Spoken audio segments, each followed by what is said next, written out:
And look at all those smiling faces. Well, I think you're smiling. I have a mask on too. I can't really tell, but welcome. Welcome to our hybrid worship service of Summit Unitarian Universalist Fellowship. My name is Lynn, and I am Service Associate for today. And we are so happy to have all of you on campus and outside today. We are just thrilled, as well as those who are listening to us on Zoom at home. We are recording today's service, and we'll turn it off for our community gathering after the service. And please remember, now that we're back, to turn off your cell phones. Okay, if you are on Zoom and have difficulties hearing, there is a way to enable closed captioning. On many devices, the option for live transcript CC can be found at the bottom on the screen. There was one option to show captioning in a box that can be moved on the screen. The other option is to view the full transcript in a format like the chat. If you are in the sanctuary, we now have a hearing loop for those with hearing difficulties. So if you are someone who uses a hearing aid of any kind, just manually to receive the signal, activate the T-coil, telecoil, or hearing loop setting on your hearing aid or cochlear implant. If you don't wear hearing aids, ask an usher to borrow a loop receiver. Okay, and now we have time to just sit a minute, enjoy the environment and being back, and have the prelude.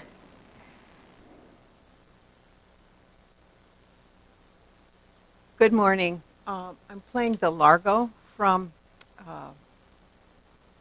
Dvorak's New World Symphony, arranged for piano. The theme, Going Home, is actually his own theme, but it has been made into a spiritual, so it's a kind of reverse inundation of a folk tune.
hear that grand piano in person. Thank you.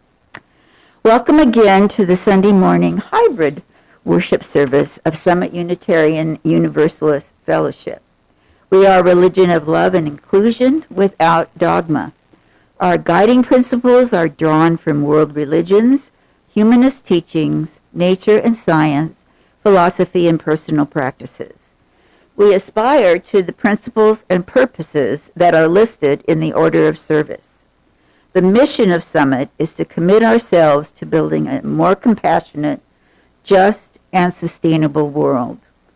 If you are new to Unitarian Universalism or to Summit and would like to know more about us, we invite you to go to our website, summituuf.org, click on the Visitors button, and fill out our online connection cards.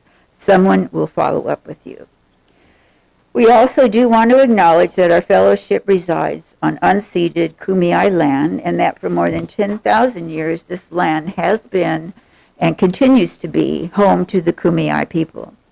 We recognize the violent history of colonization in California and honor the legacy of the continuing presence of the Kumeyaay Nation. And now Reverend Everett has an additional welcome for you. Good morning. Welcome. It is wonderful to see people in the sanctuary. I'm really glad to see you here.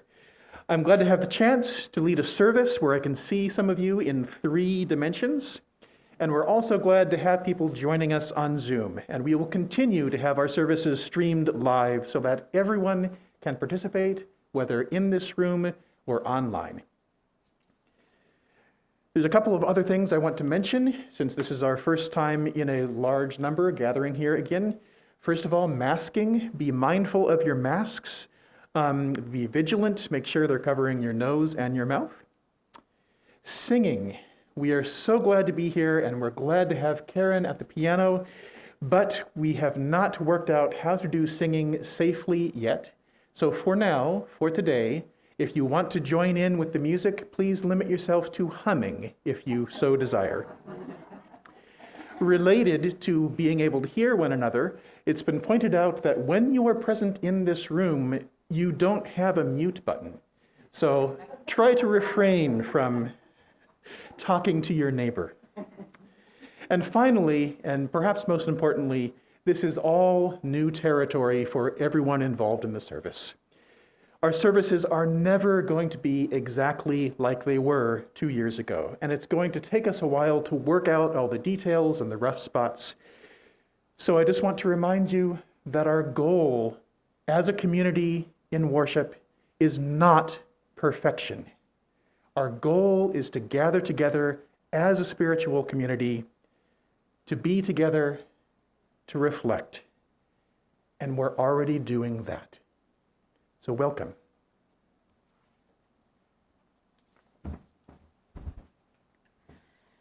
Now we get to hear from some wonderful people giving us testimonials about their experience at Summit. The first testimonial will come from online from Lynn Manyfires. Hello, Lynn? I think you're muted, Lynn. I think I'm. Yay. Good morning, everyone. I was asked to share what Summit meant to me.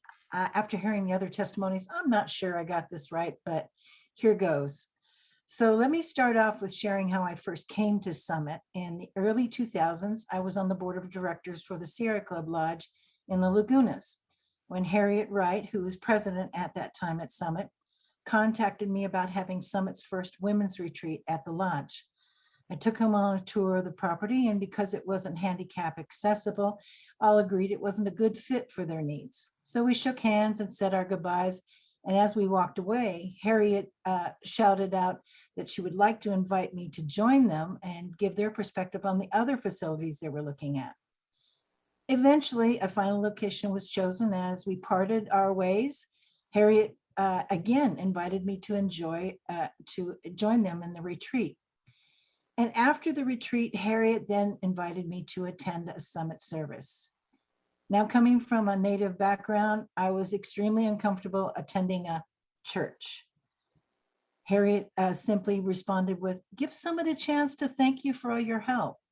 I couldn't refuse that respectful request, and I reluctantly attended this summit for the first time. And that's how Harriet Wright tricked me into coming to Summit, a fact which she never denied and always made her laugh. So why did I stay at Summit? First of all, and most important, was the genuine warmth that I received from the Summit people that very first Sunday. Secondly was Reverend Ned White, who not only asked me to chair the adult religious education, but he always let me know that my beliefs would be welcomed and honored there. Summit offered me opportunities to stretch what I felt I could contribute. The website committee, where laughter was on the agenda first thing in the morning. Teaching Tai Chi for a year. The interfaith shelter, where I could be of service to those that were struggling on the street. And then, of course, there was the prayer meditation group on Wednesdays, which nourished my spiritual life, kept me balanced, and gave me even a deeper community. When I moved to Washington 1 month before the COVID lockdown in 2020, I hadn't had any time to meet anyone, to contact anyone, even to join another UU congregation before everything closed down. I was isolated, angry, and struggled with depression. That's when some compassionate Summit members stepped forward and reached out to me to let me know about the various Zooms. And those Zooms were a lifesaver. Even from a distance, I was still still connected to a loving community.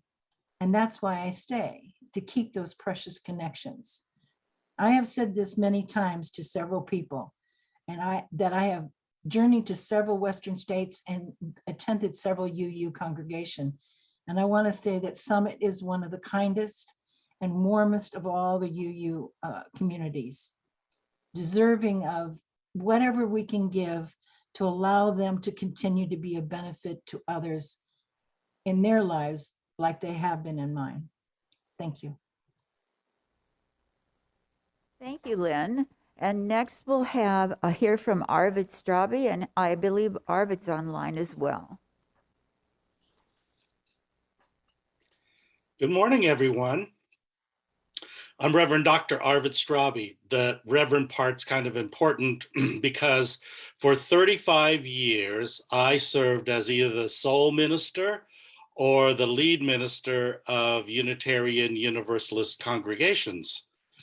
And when I left parish ministry to start a ministry of spiritual direction in 2014, I got to sit in the pew. And I got to experience a wonderful religious community that was as a participant, even though I am, as a community minister, one of your affiliate ministers. And that is a different experience and a really wonderful experience. And the main reason is because it was Summit. Now, I've preached at a lot of congregations. I've been part of a lot of congregations. I've consulted with many congregations. Summit is special. Summit is unique. Summit is a wonderful, warm congregation with strong, caring, compassionate, and emotionally intelligent leadership. I know about UU congregations. This one, the one that my wife Sonia and I are now lucky to be part of, is a gem. And that's why it's important for me, as a gesture of my gratitude for being able to participate in this vital religious community, to be able to make a significant contribution. Let me tell you the story about my friend Skip. Skip and his wife Karen bought a heritage home. It was a historical house, and they were going to do some major remodeling. And as they were putting together the plans and the costs for this remodeling, they had to decide what to do with the guest bathroom. The guest bathroom was way down the hall from what was designated as the guest room. And they were wondering whether they shouldn't move the guest bathroom ensuite closer inside the guest room. You know, they didn't know whether it was worth the cost. It was kind of expensive because they had to put in plumbing that wasn't there. But then they decided, yeah, this was their home, their new home. They were proud of it. They planned to stay there. And even though that guest bathroom wasn't going to be used very much at all, they wanted everything to be just right in their home. And then a letter came from the fellowship that they were part of. And they opened it up and it was a request for a pledge. Skip put that aside and said, we'll just give what we gave last year. And then he thought about it. He realized that that fellowship was part of his life and the life of his family almost every Sunday. That every Sunday he was reminded of his values and trying to live those values. That every Sunday he got to interact with good friends. Some of them were role models. They were the kind of people he strove to be. He realized that that fellowship was an important part of helping them raise their daughter to be a fine young woman. And then he thought, I use the fellowship, if you will, every week. How often are we going to use the guest bathroom? And he raised his pledge to the amount that the guest bathroom would have cost. And they still did the guest bathroom. You know, I give to a lot of causes, as probably most of you do, but millions of people give to NPR, millions of people give to the Sierra Club, millions of people give to all the different causes like Common Cause or Southern Poverty Law Center, but only these few friends and members of Summit are supporting this institution. And who is it supporting? Not them. It's us, our community, our friends, but not just us as individuals and consumers, but also a group of people dedicated to helping make the world a better place. So we're contributing not just for us, but to help make the world a better place and look outside this community to see what the lives that are made whole here can help heal the world. So my pledge to Summit is going to be multiple times higher than my contributions to any other cause. And I'm also well aware, as you are, of the inflation factor, which will also be represented in my pledge. And I suggest maybe you think about that as well as you make your decision. Thank you for the privilege of being part of you and of being able to speak today. Thank you, Reverend Arvid. That was my bad. I forgot. So we are delighted to have heard from you. And now it's time to hear from Pam Williams.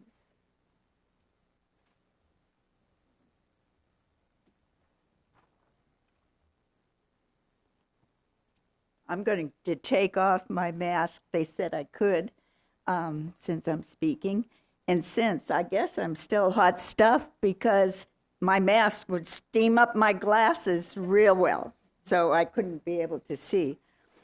And so I did want to say it is a pleasure to see all these faces out there.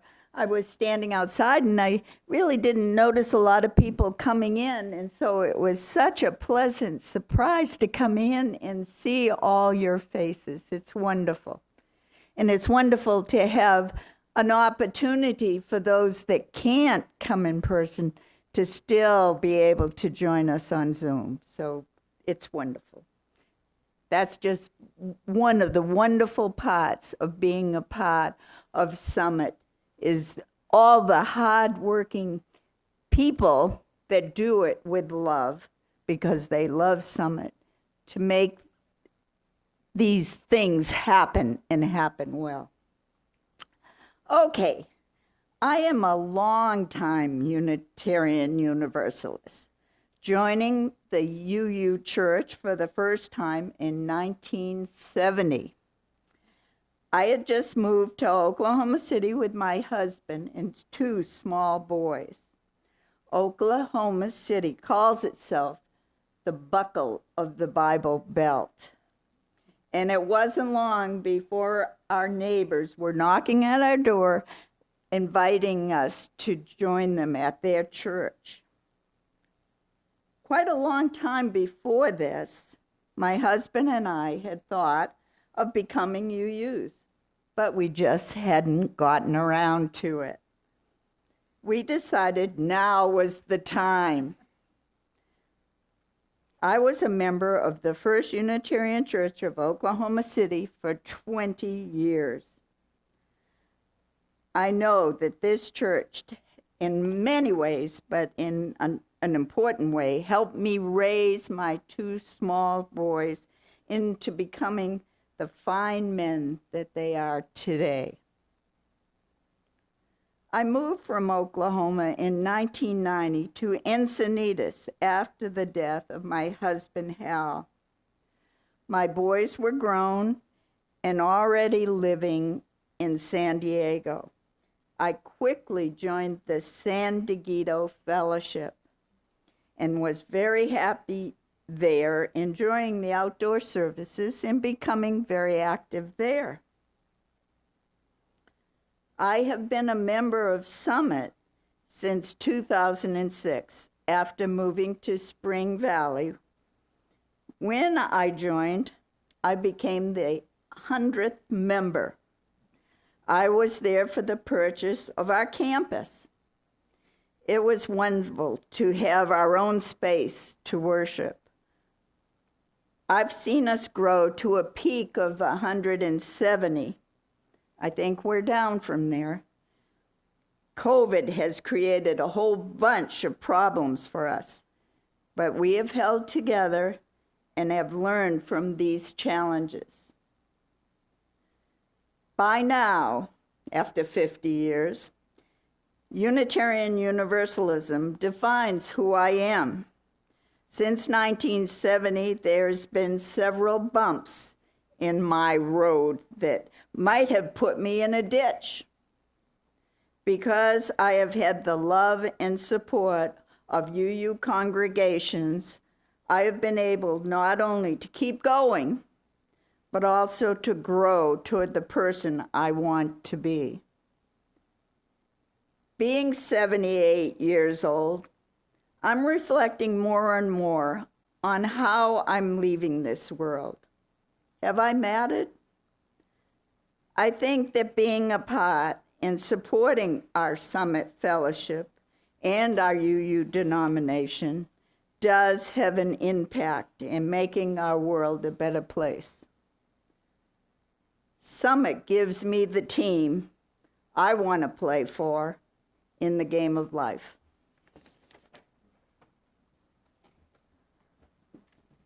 Thank you so much, Pam. One more welcome. We just want to again say how thrilled we are that you're all here.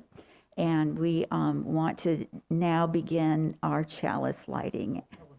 Oh, I'm sorry, Eleanor, I forgot. That's the second thing I've forgotten, so forgive me.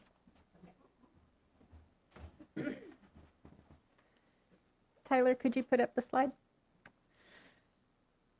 Thank you all for being here and for coming home. This is the theme of our pledge drive is coming home, each of us and all of us. And whether you are coming home in person this weekend with yesterday's event or today, or are joining us online, we are so glad you're part of this family. We are starting our pledge drive this weekend, and we've already made great progress on our way. If you have not yet turned in your paper pledge form, please turn it in today to me. And otherwise, I will be sending out digital online pledge forms for everyone else to do. And if I have not received a paper form, the digital ones will go out this afternoon. So thank you all.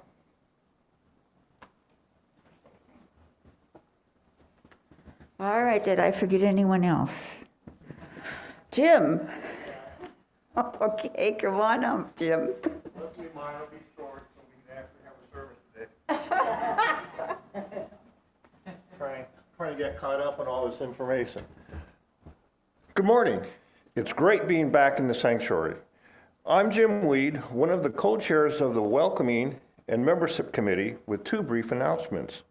The first one is next Sunday afternoon, April 3rd at 1:30 p.m., the committee will be hosting a game and craft event on the salon patio.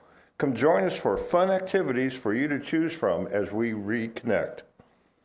And then the second event that we're sponsoring is later in April. On April 24th in the afternoon, come join us for a visitors and newcomers orientation for people who are new to Summit and Unitarian Universalism and want to learn more about them. And it will also be discussed what membership for the fellowship is about for those who are ready to become members. There will be representatives from several aspects of fellowship life to talk about these things, as well as answer your questions about what being a UU is all about. So watch for emails and information in the weekly e-news for more details in the next couple of weeks. Thank you.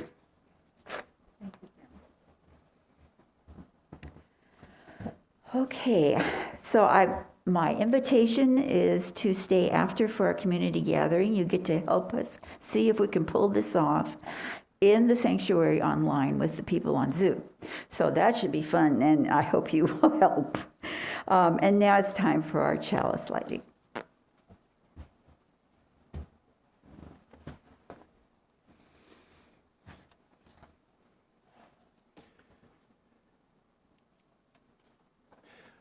Our chalice lighting words this morning are by Eric Walker Wickstrom.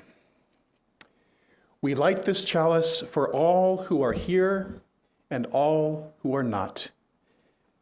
For all who have ever walked through our doors, for those who may yet find this spiritual home, and for those who we cannot even yet imagine. For each of us, and for all of us, may this flame burn warm and bright.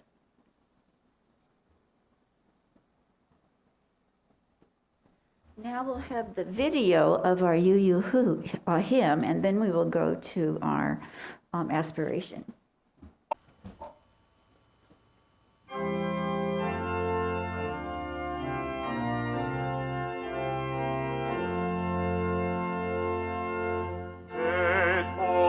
Bajo el gran sol, sur esperanza, fe, amor, verdad y belleza cantando de cada tierra, cada voz. From all who dwell below the skies, let faith and hope with love arise. Let beauty, truth, and good be sung through every land, by every tongue.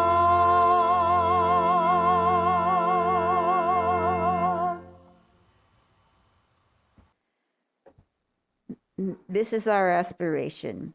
May love be the spirit of this fellowship. May the quest for truth be its sacrament, and service be its prayer. To dwell together in peace, to seek knowledge and freedom, and to help one another in fellowship. This is our aspiration. Well, next we have Mary Carter Vale, who is in the RE section, and we're going to see how it works to connect up with her and have her speak to us from RE. So Mary? Hi. Good morning, everyone. We're back here in RE. We've got several families back here. We're all wearing our masks and we're coloring. So I'm working on some different things. Simon, you want to show what you just finished? Simon just made a wonderful sticker art. So, all right. So I do have a story. You guys ready for a story? I want to show what I finished. Show what you made. All right, we got a little show and tell going on here. I'm creepy, Okay, let's sit down. I'm Let's do the creepy. story. but I don't care. So our story today, guys, we have to be real quiet, like we were in the sanctuary. So our story today is about being welcome home. So welcome back to Summit. Welcome back to our RE classrooms. Welcome back to the sanctuary. I'm very excited to be sharing and we're doing it from the RE classroom so that there's not as many people in the sanctuary. And as soon as we're done sharing, we're all going to go outside and make some art that's going to redecorate our space. So it's good to be back here though. It's really good.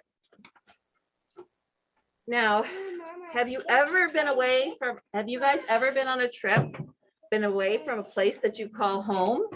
Has anybody ever been away from a place they call home? Yeah, a lot of you have. Mhm. How about a long trip? Has anybody been on a really long trip, like a week or longer? I've been on like a 2-week. A 2-week trip? Okay.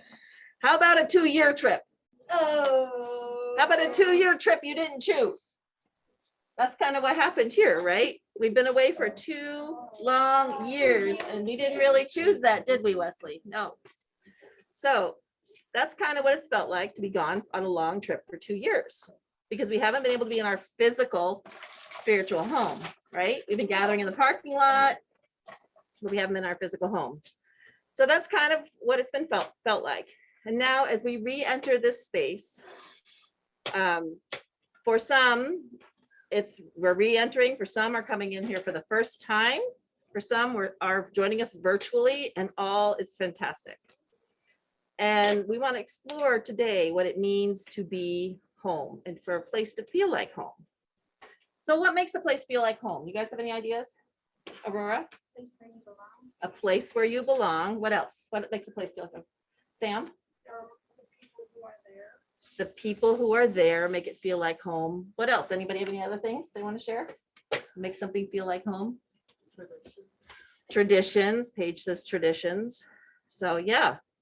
So sometimes home is a physical place, like this building is a physical spiritual home for the Summit UU Fellowship, right?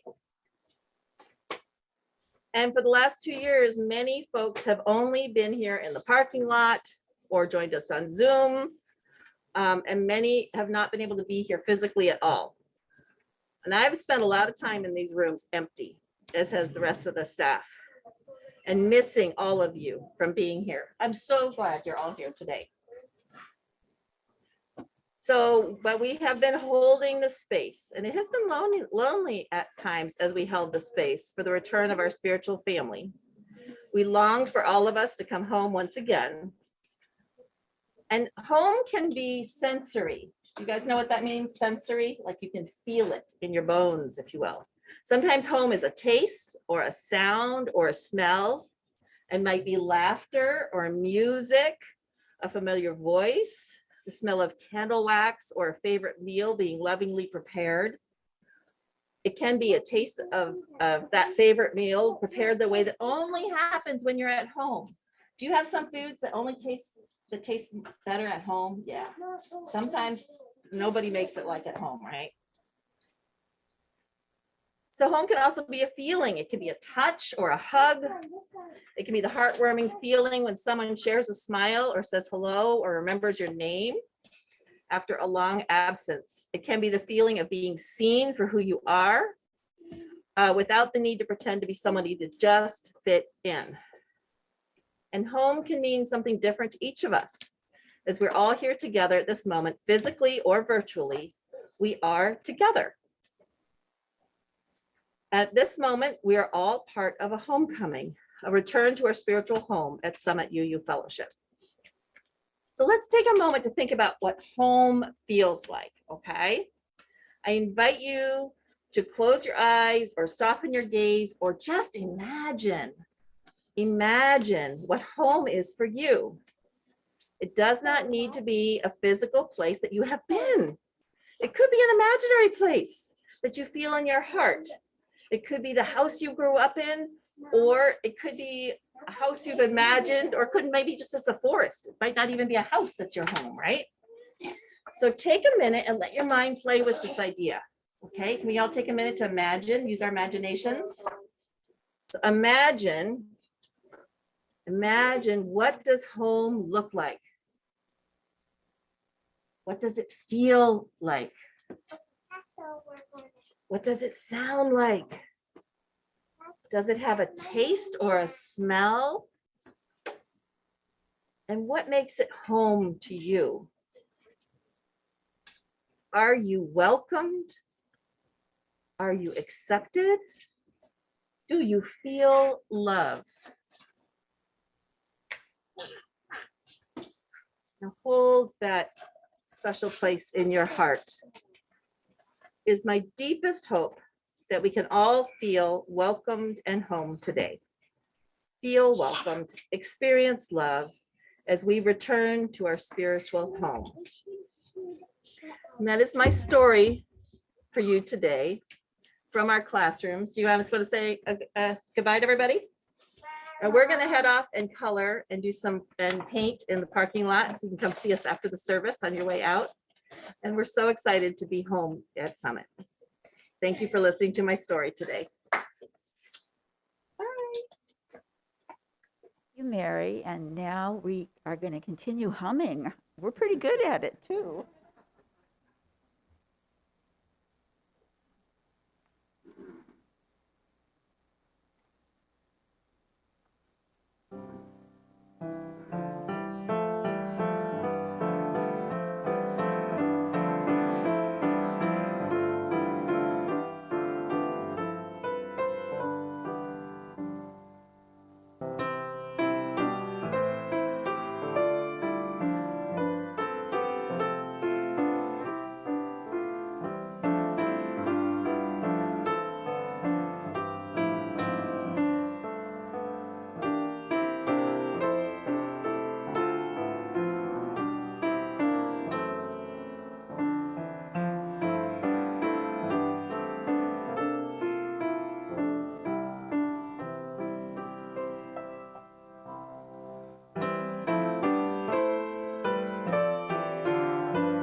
Now we have Reverend Everett's chosen reading. It's titled Shelter from the Storm by Reverend Kimberly DeBeau. At its best, religious community is a shelter from the storm. It is a space set apart where we can release our world weariness and breathe into the present moment. And yet, it isn't a place that simply holds the holy for us. Rather, it helps us integrate our faith into the rhythm of our daily lives. It makes space for restoring loving and intimate connections with each other. It is the small rituals and gestures we undertake with each other in this sacred space that give everyday life its value and meaning, that comfort us, make us feel at home, rooted, and generous. It is the safe space for learning and discussion that prepares us lovingly for the hard work of justice and compassion ahead. It is the ever-present invitation to stop, be still, and give thanks.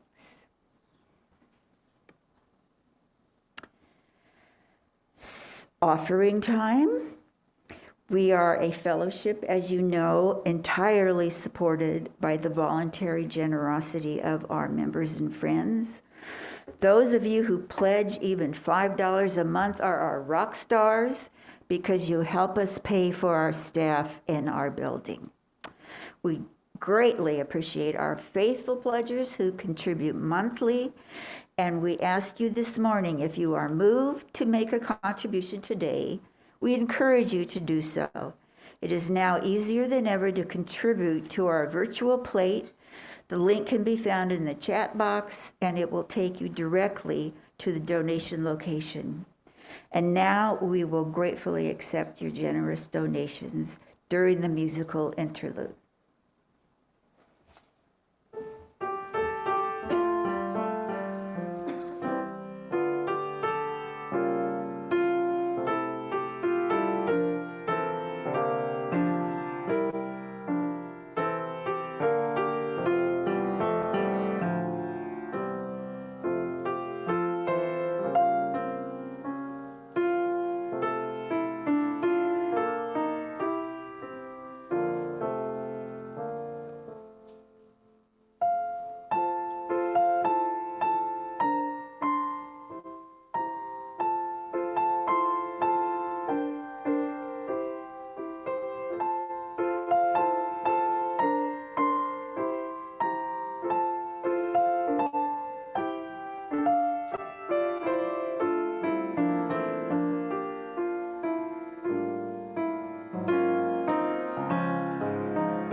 Thank you, Karen. That music is indeed a balm for my soul.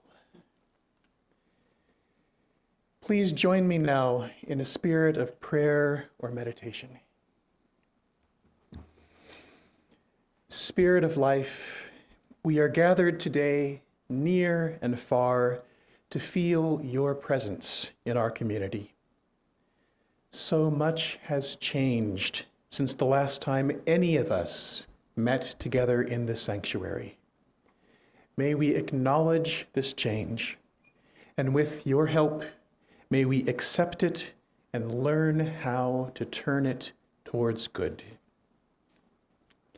As we gather in this space, physical and ethereal, made holy by your presence and by ours, we feel the pain of continued fighting abroad and continuing injustice closer to home.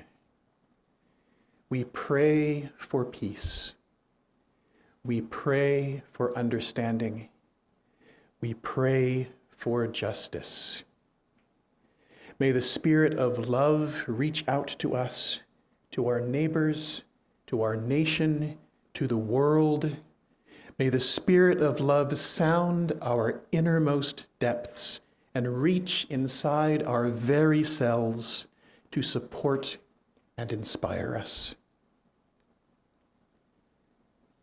Let us take a moment in silence to feel the presence of the love that surrounds us, the presence that may or may not be hard to notice, but that is with us always.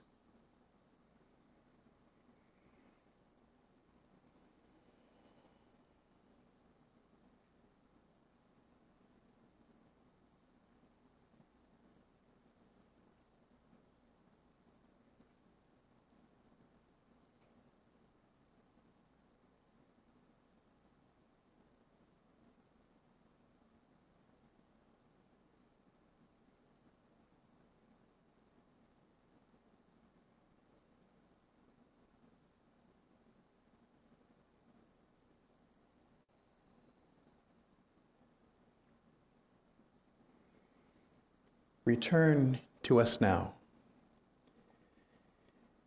and let us move and listen to our next hymn, the meditation on breathing. Amen and blessed be.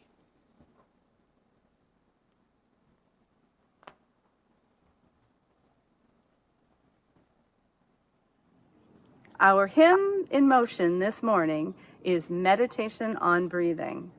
I invite you in the sanctuary and at home to listen, breathe, and move instead of singing along with me.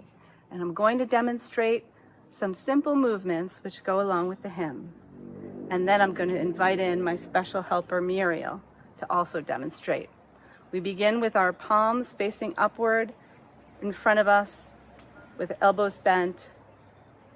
And we're going to breathe in, bring the palms directly toward your chest and form the prayer position. So it's breathe in and breathe out. We're going to extend the hands upward and outward, palms up, and bring them down in a circular motion back together again. You'll notice it forms a heart shape. Breathe in into prayer position. Breathe out, and we form a heart. When I breathe in peace. When I breathe out love. Try it with me. When I breathe in peace. When I breathe out love. And now Muriel's going to help demonstrate too. Put your hands up, palms up, and we're going to bring our hands right towards our chest into prayer position. When I breathe in peace. When I breathe out love. Ready? One more time. When I breathe in I breathe in peace. When I breathe out love. This meditation can be done seated or standing. So let's all begin with our palms up, ready to gently breathe in and out at our own comfortable pace.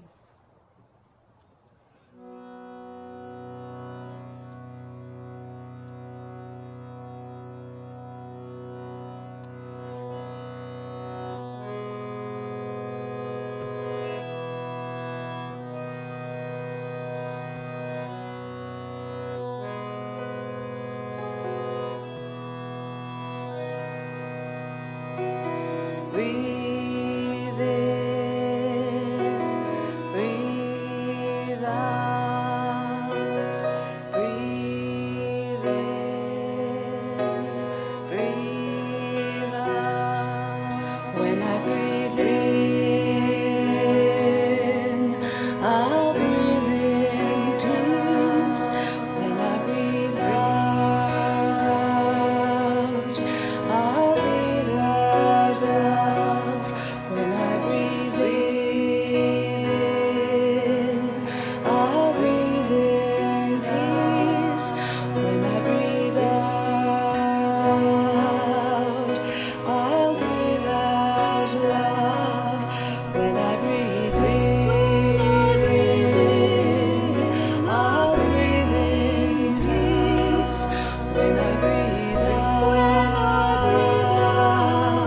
I'll breathe out love. When I breathe in, I'll breathe in peace. When I breathe out, I'll breathe out love. When I breathe in, I'll breathe in peace. When I breathe out, I'll breathe out love. When I breathe in, I'll breathe in peace. When I breathe out, I'll breathe out love. Breathe in, breathe out, breathe in, breathe out, breathe in, breathe out, breathe in, breathe out.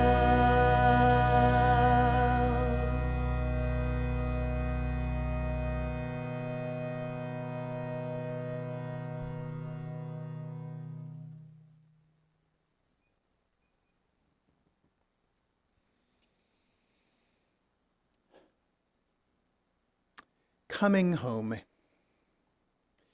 Coming home can mean many different things. You can come home after a trip to the grocery store. You can come home after a week away, visiting family and friends. You can come home after having been away for months, for work or for school. You can come home to the neighborhood you lived in as a child, long after you grew up and moved away. Each of these homecomings has a different feeling, a different emotional resonance. But each of these homecomings is reflecting the same basic fact, seen at different scales of time. With each homecoming, you see that things have changed. In ancient Greece, the philosopher Heraclitus said that you can't step into the same river twice, because the river is constantly changing as the water that it contains flows on. The river is constantly changing from moment to moment, and so are you. You also can't step into the same river twice because you are constantly changing from moment to moment. You are never the same. The changing river.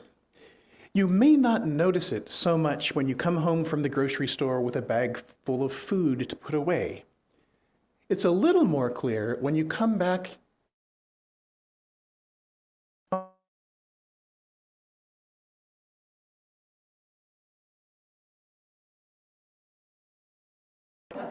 It's even more clear if you have been away for months and you find that the local laundromat or coffee shop has closed.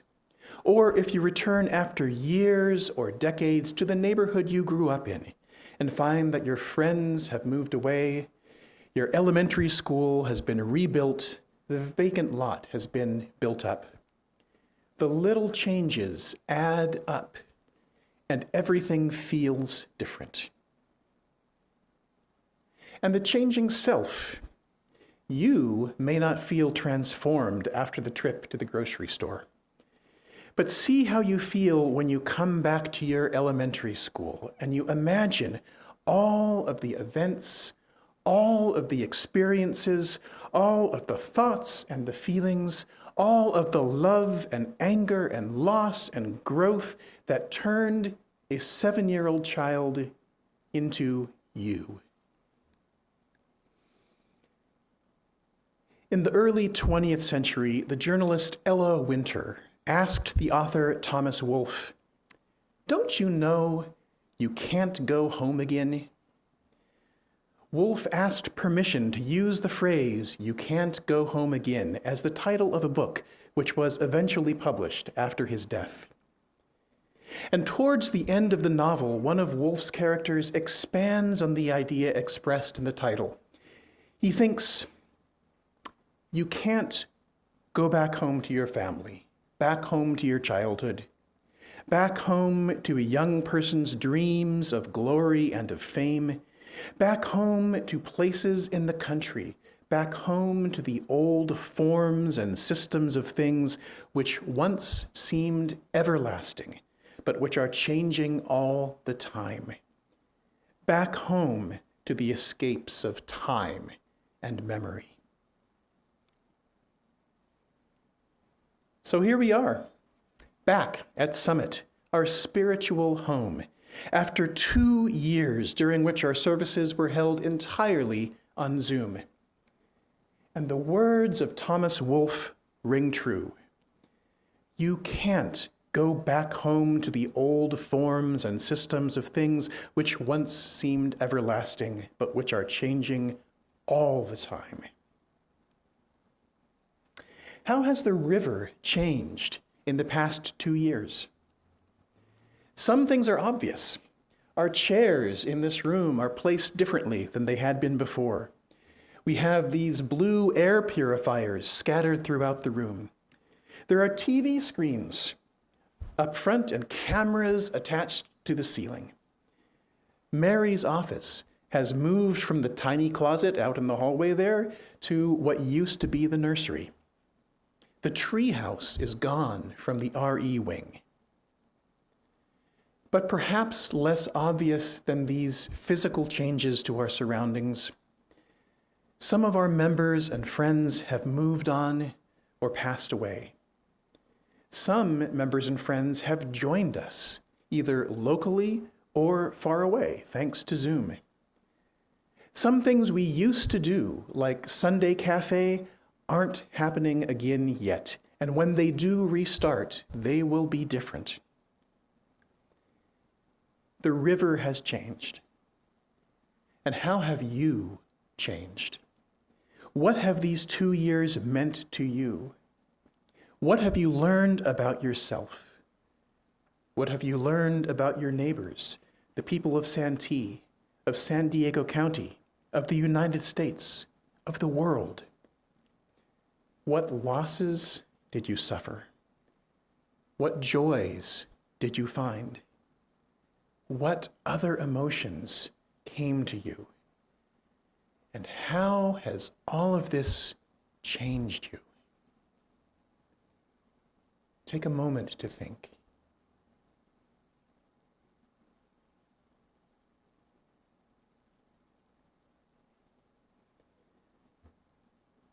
summit is our spiritual home. That's a useful metaphor. But like all metaphors, it's incomplete. As someone who went to a school that was focused on science and mathematics, I'm sometimes amused and sometimes just annoyed by the way metaphors can get in the way of understanding.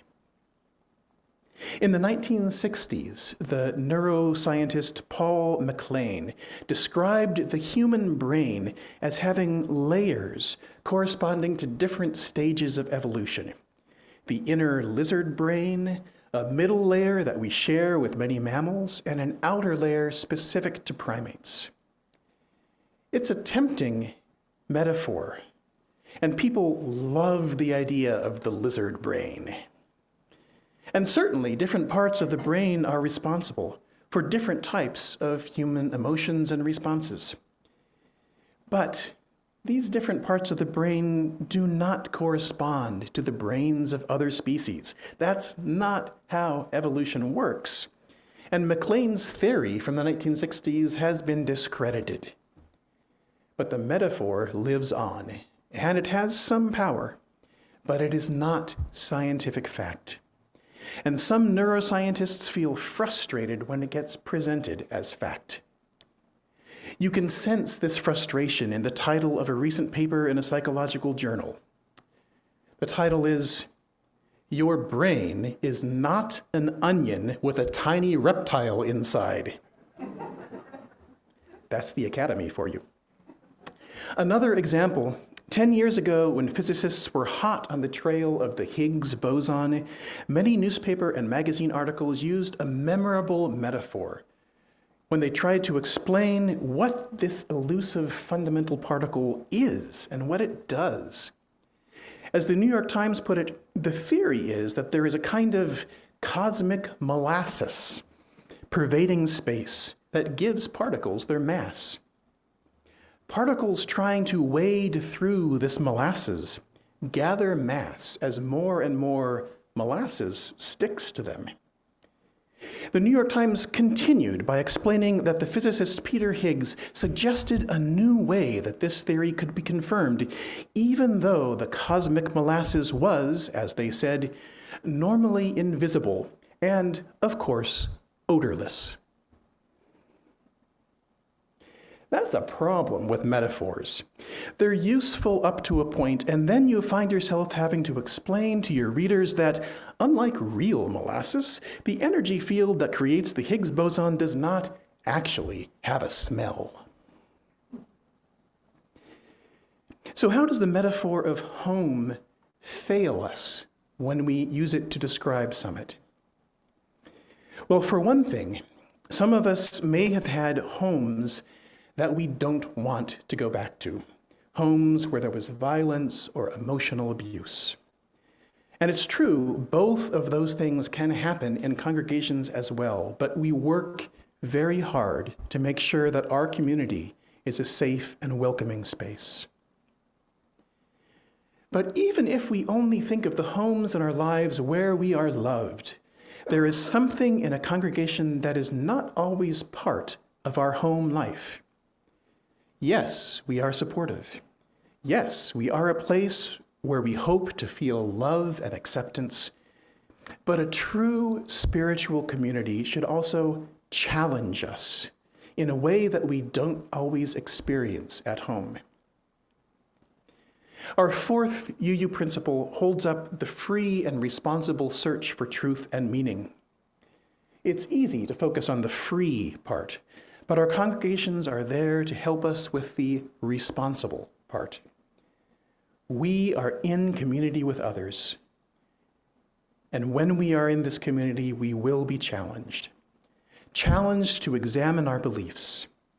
Challenged to honestly examine our behaviors.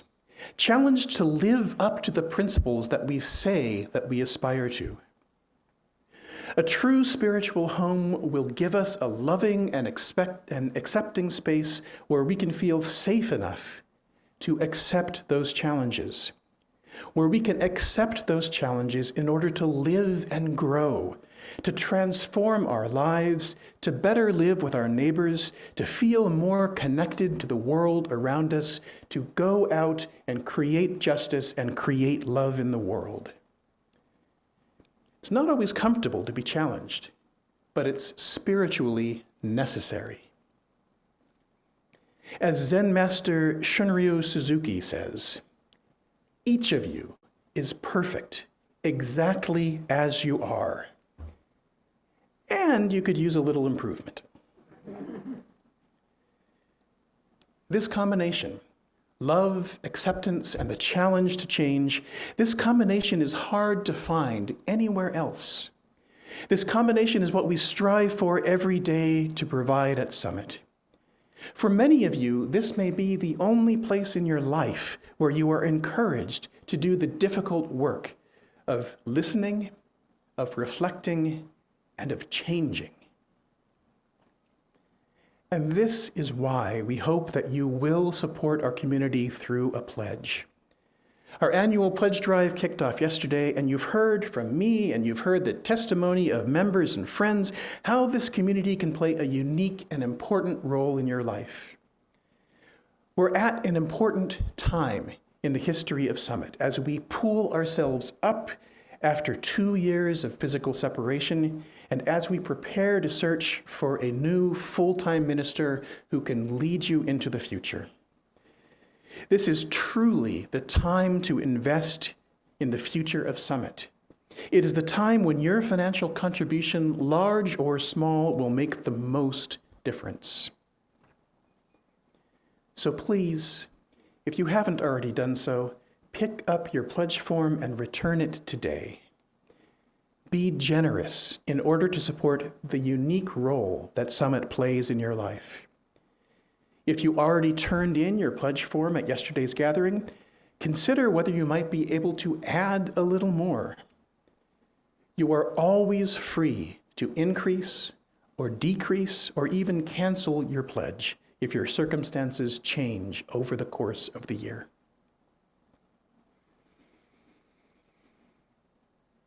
Home. Home is a wonderful metaphor, but it is incomplete. There are other metaphors we might use, like the community of communities suggested by Paula Cole-Jones, and each one highlights one aspect of our life here together. But for today, let us welcome you home with love. And for tomorrow, let us expect to be challenged into growth and change. May it be so.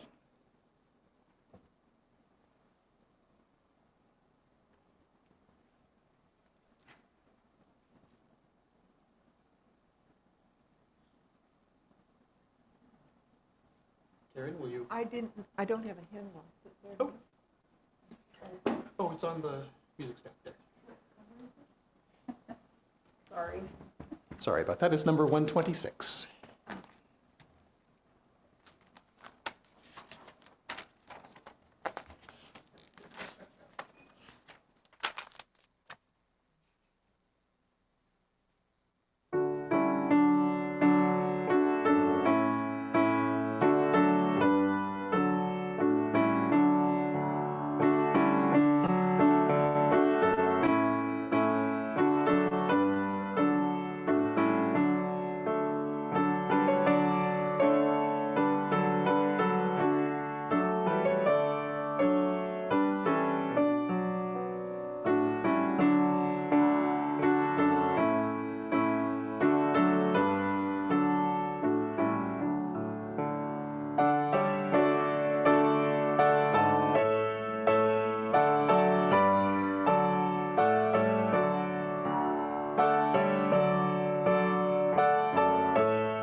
May our spiritual home be as the left foot of the whirling dervish, which is the fixed center of their rotation, the grounding point that allows their body, their mind, and their soul to take flight. How can my soul be still when I am whirling in stillness, says Rumi. Welcome home.